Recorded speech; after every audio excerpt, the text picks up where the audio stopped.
Welcome to PaynePoints of Interest. I'm Sarah Harbuck, and with me is Michael Payne. And today's question comes from Danica Charlie. It says, how to keep family investments professional. Hello, Reddit. I am currently in the process of starting a Class A home occupation business, which will involve producing high-quality pet treats. I have some family members interested in investing, and I'm looking for advice on how to keep things strictly professional with them in the process. I know contracts need to be involved, and I just make sure that I'm accepting money as a business in the correct way. I also don't really want to give them any sway in the company.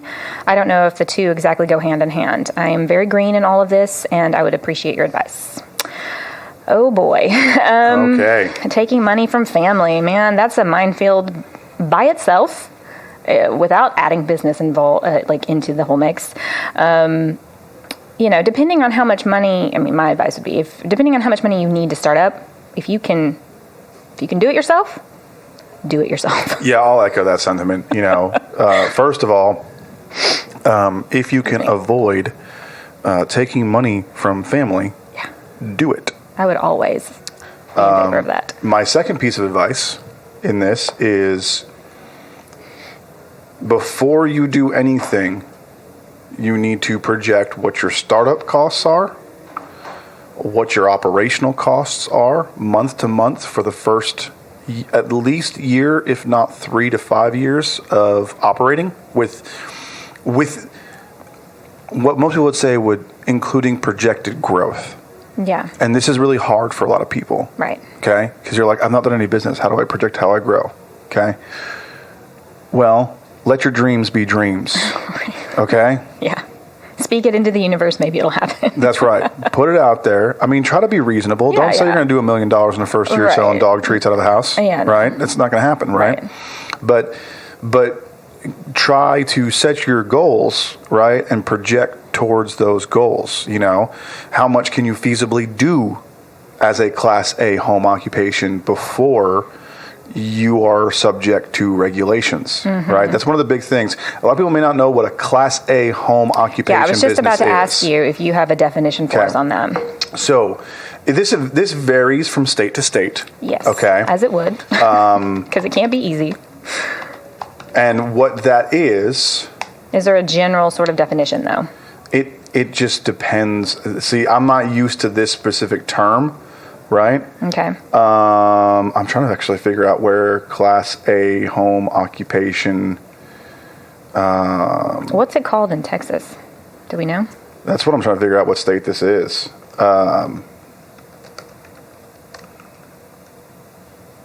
Wow. It doesn't list it? It may be Colorado. Okay. Colorado has a definition for these. So I'm going to assume that this particular user is from Colorado. And if you're not, I'm sorry. But maybe you should go there. A Class 1, they call it a Class 1, so probably not Colorado. Class 1 home occupation is defined as a business, profession, occupation, or trade conducted entirely within a residential building, which is accessory, incidental, and secondary to the use of that building for dwelling purposes, and does not change the essential residential character or appearance of the home. Only one non-resident employee is allowed, and a permit is not required.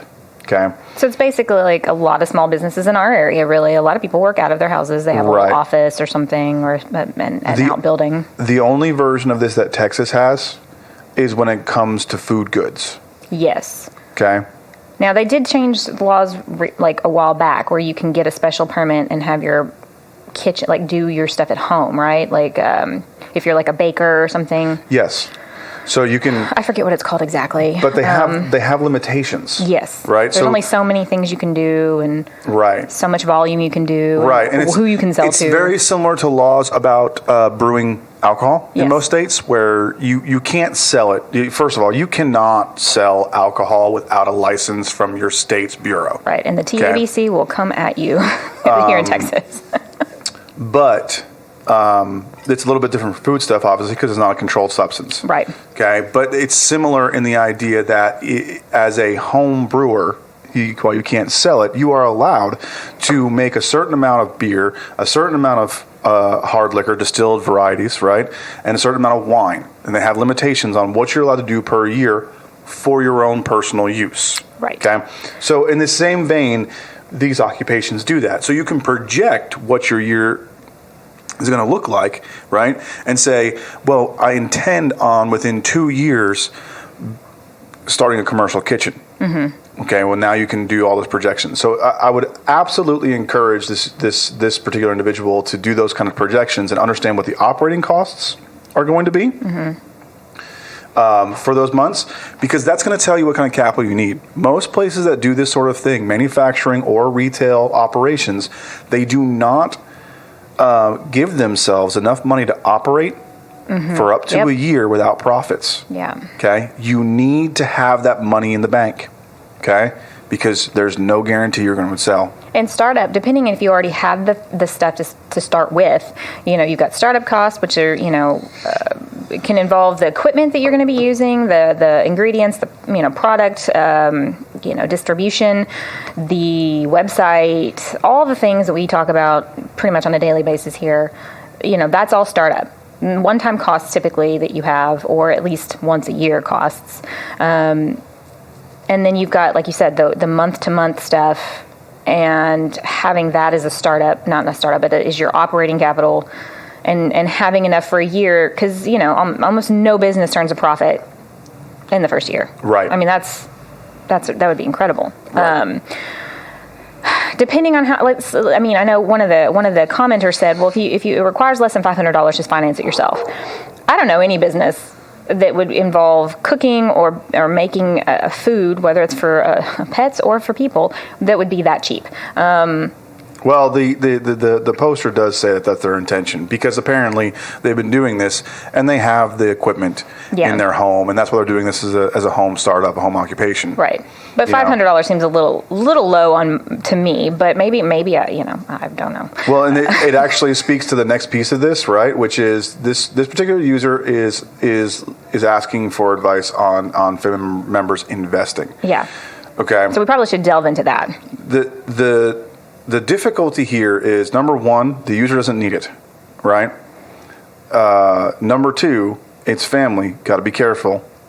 And whether you have contracts drawn up or not, sometimes people have this compulsion when they've given you money that they think they have an opinion. Right. And get a say. And also, if they see you doing something and so, well, they owe me money, it's always just weird. Like, I feel like I would always opt to, if you can get a small personal loan, and it's not necessarily a business loan, because that takes a lot of paperwork, but a small personal loan that, is secured or unsecured, depending on your credit, it would probably be the better option here, because you're not worried about Uncle Joe, every family event. Where's my money? How's the business doing? All constantly up in your business about trying to get their money back.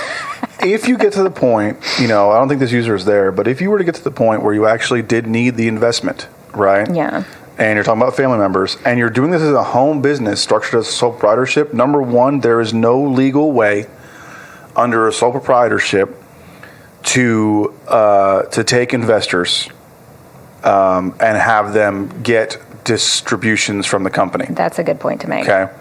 You would have to, at the very least, come in and restructure your business as a partnership. Okay. Which in most states, a basic partnership that's not incorporated is about $20, right, to refile that paperwork. Yeah. Okay. However, in that vein, in a basic partnership, even if you were to register as a pass-through entity, an LLC, and you are a partnership, an S corporation, doesn't matter. There is no legal way for someone to invest in your business and not have a share of the ownership. One of the requirements of an S corporation, which is your next basic level, it's the easiest to get to beyond a basic partnership, is that you only have one class of stock.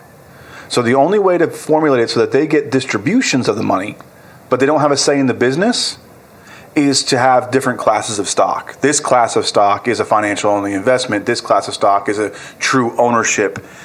You get a vote sort of class. And you cannot structure that until you are at the level where you're creating a C Corp, which is a significant amount of legal paperwork. Yeah, and a bigger fee. Right, much larger fees. I like Big Ronnie Ron's response. Avoid family if you can. They're worse than the mafia. I mean, having witnessed some of that myself and just personal experience with people, not my own family, but with other friends that have borrowed money from family for stuff like this, there's just so much headache involved. And unless you just really want to go into business with your family, I would avoid it. He's right. It's like the mafia. That's right. All right, guys. Well, I think that's going to be it for us today. If you have any questions or comments or want to add to the conversation, you can find us on our website at PaynePoints.com. Send us an email. You can find us on Facebook and LinkedIn at PaynePoints, Instagram at Payne.points, and Twitter at PointsPayne. All right, guys. Well, have a great day, and we will see you tomorrow.